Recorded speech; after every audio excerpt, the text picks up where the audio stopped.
Hi everyone, Steph here and welcome to the start of another reading blog.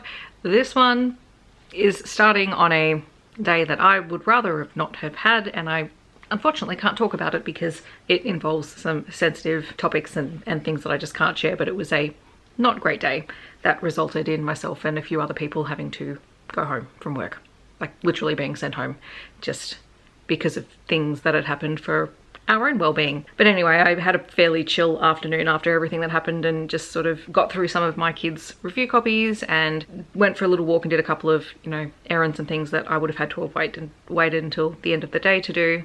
Got myself some takeout for dinner. I'm planning on watching some of the games that I haven't seen yet from the earlier part of the hockey season over here, just because I'm interested. It's fascinating to me. As I've been watching some of the older games, I've realized where I started watching games was a really interesting point in the season, because it's when they finally, like a lot of the teams had finally started to cement their roster and their lines, and it's really interesting to see that things that I think are, things that have been in place for ages are actually not. It's kind of throwing me for a loop, but anyway, I'm gonna watch that later. However, I am going to start this vlog, which is going to be take 2. Not that you guys ever saw take 1 of this kind of vlog because it failed so miserably. This is going to be my second attempt at a read books with the same title vlog. I've kind of talked about this in a few other videos, in that I attempted to read a whole stack of books titled Power Play, because there are like a million of them, or maybe I'm just being facetious, but anyway, there's a lot of them, and failure, and that footage will never see the light of day. But I still wanted to try this concept because I think it's interesting, and I'm sticking with the hockey theme, and I'm going with a book that I had and was planning on reading during the Queer Lit Readathon. I just didn't get to it. It is not an adult title, I think it's young adult. That's Icebreaker by A.L. Graziadei, I think. Anyway, I'll show you some clips in a minute. And I thought, okay, surely there have got to be other books called Icebreaker, because I've already read one this year. And that book, I keep seeing it everywhere, and I wish I didn't see that other one everywhere. This Icebreaker I want to read. And so I found 2 other ones. So this is what I found. Icebreaker by Nicole, which is a hockey romance. Icebreakers by H.C. Cardona, which I think might be a mystery. There might be a romance in it, but it's also a mystery. And then this is the young adult one. And I'm kind of hoping that this is far more successful than my Power Play vlog.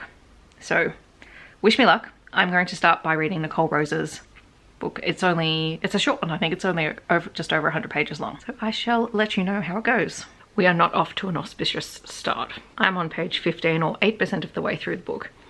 And it feels like this is going to be a I'm not like other boys hero. I don't care. Because he's just spent a whole bunch of pages saying how he's not like other players, and he's not a playboy, and he can be a gentleman, and then the heroine walks in and the first thing he does is sexualize her. And I get it, it's a romance, like this is something that happens, but I'm like, you've literally just tried to set him up as a good guy hero. You're trying to set him up as the nice nerdy hockey player who is not sleeping around with women. Am I the only one that sees an issue with this? Like with literally 3 pages of difference between one thing and the other. I am 100% getting pickier. So picky with my books. Anyway, I'm not actually going to continue reading. I'm going to DNF this because I'm not all about this nonsense. Very common premise.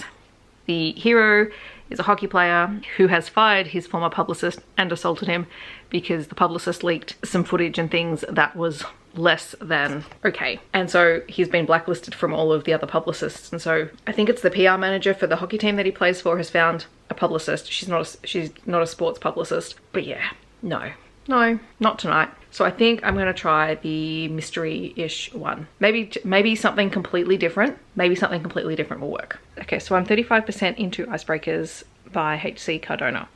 And honestly, I'm conflicted. Not enough to DNF it at this point, because I want to see how it plays out. So this is more of a like romantic mystery, cozy mystery with romantic thread-ish through it. So far, there's not really much romance.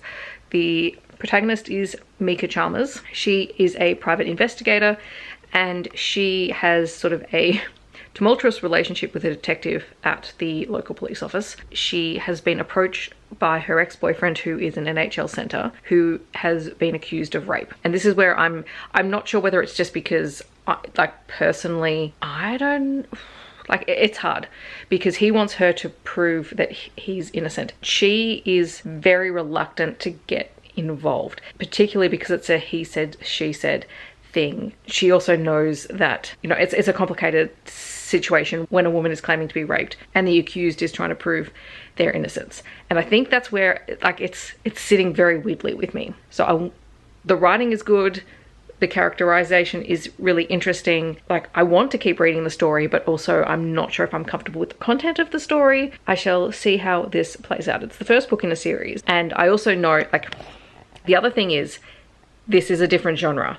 And I have not read in this genre specifically for a while. So I think I've just got to park that part of my brain for a minute and just read the book, because that's what, like, when you genre hop, particularly into the more crime thing, like, we have more stories with things like sexual assault and things that I wouldn't be comfortable with reading in a pure romance. So I'm parking that part of my brain. I'm gonna keep reading. Although if history, you know, plays itself out, I'll be back in like 3 seconds to DNF this book, but we are being optimistic. It's cold, but I have finished the book and it's fine. It's definitely more cozy mystery. Well, it's not even a cozy mystery. It's more mystery than anything else. Like, there's no romance in here. Her ex-boyfriend wants to get back with her, and the police detective that she works with clearly has a thing for her, and nothing happens. So you have a potential, why am I wearing the hood? Let's take that off. The potential love triangle, which meh. The mystery, figured that out pretty quickly after my last update. The writing was mostly fine. There was some typos and some bits and pieces in there that didn't quite make sense, like timeline wise, but otherwise it was fine. Maybe a 2.5 star read. I didn't hate it and I didn't DNF it, so that's a bonus. I think I will read the last book tomorrow. I'll keep you updated. Hi guys, I'm home from work. It is Friday. Hallelujah. The school disco is on tonight. I was going to help with that, but I did turn around and say after the day that I had yesterday and the things that occurred that I was probably not going to stay. So I have left them to their parent run disco. And I got myself some takeaway. I'm home. I'm about to jump in the shower. But hey, look, I look half presentable in a vlog because I still have some semblance of makeup on. Not that it really looks like it. And also, these are some earrings that I got in a mystery box. I don't know how well you can see them, but they're little hearts and I really, really like them. But anyway, I've had some dinner and I got a stack of book mail. So I've just filmed a TikTok video. So I no longer really do book hauls on this channel, but I do share things that I get in the mail on TikTok because it's super easy and quick content to film. But here is a sneak peek anyway. So all of these are review copies that have been sent to me by Alan and Unwin. They all come out on August the 29th. I am particularly excited to have received a copy of Never a Hero. It is the follow-up to Only a Monster, and I haven't read that yet, but I am planning on maybe doing a vlog with both of them, because why not? And then these are all Indigenous First Nations books that I ordered because I'm going to be using them for something for Little Bookish Teacher. This one I'm super excited about because Corrie Tutt put out The First Scientists a year or two ago, and I absolutely loved that book. And this one is a celebration of Black excellence. So I'm so excited to read this. All right, so I'm gonna have a shower. I'm gonna tidy up a little bit, and then I'm going to read my last Icebreaker book and check in with you and let you know how I'm going with it.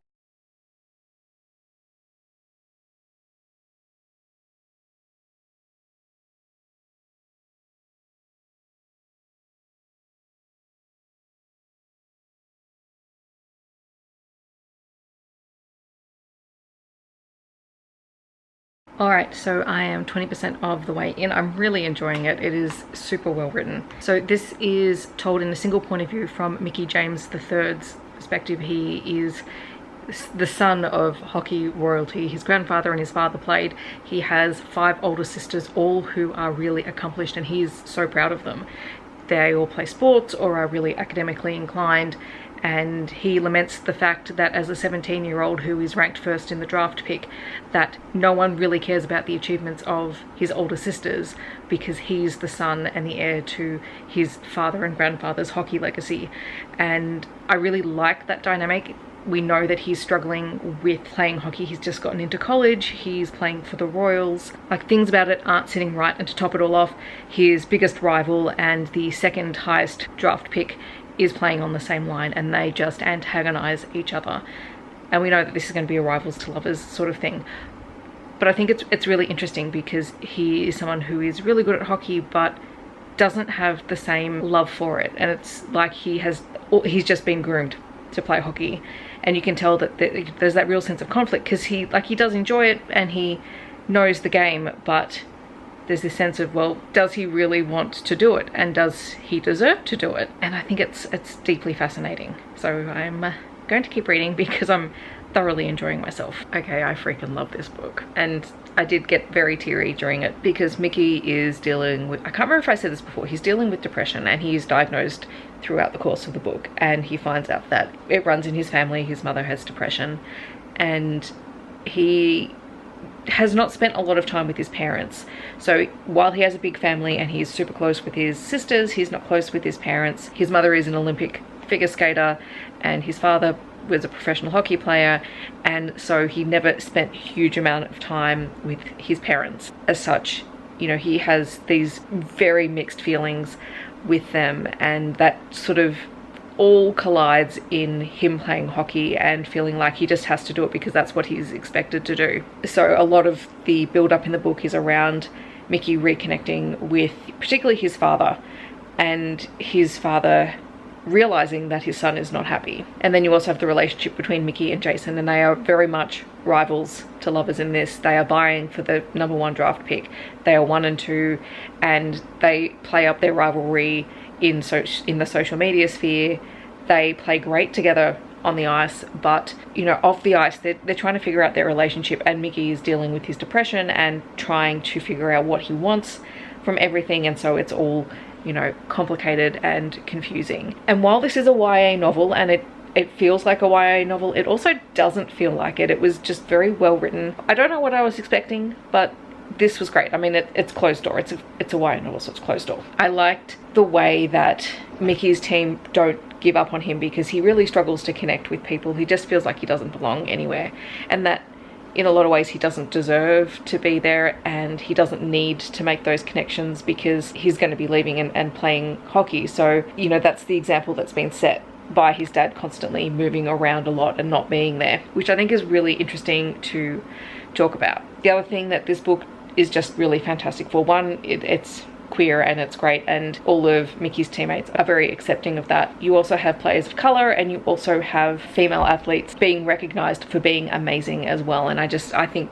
that, like, they're little things that are just sort of part of the story that aren't the center focus, but they're great. So yeah, this book I think was the most successful of this vlog, and it's easily like a 5-star read. I really enjoyed it, and you know, miles ahead of the other two. I mean, one was a DNF and one is one that I just have questions about, but you know, that's purely genre based and content based, so it's all good.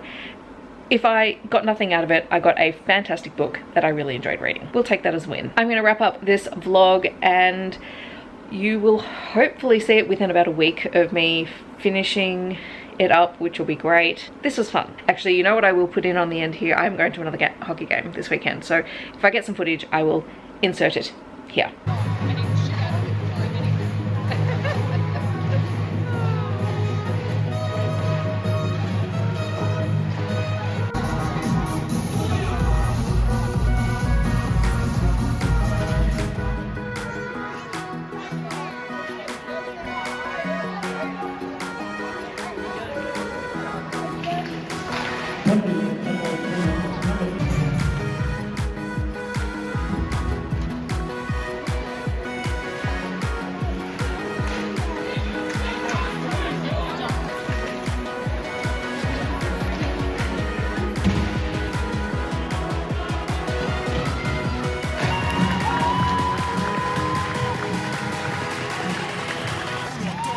And on that note, we are going to wrap up this vlog. So thank you for coming along on the journey with me. If there are other any other titles that you think I should look and see if there are multiple books for. As I said, like this was my second attempt. It was certainly a better go than the first time, believe you me. So if you are interested in something like this, again, feel free, I don't know, feel free to leave titles or keywords or something down below, and we'll see if we can make it work. If you've read any of these books, feel free to chat to me about them down below, or if you want to let me know that you're here but you don't want to leave a comment, feel free to leave an ice emoji. I hope that wherever you are in the world, you're staying safe and healthy, and I will see you in my next video. Bye everyone.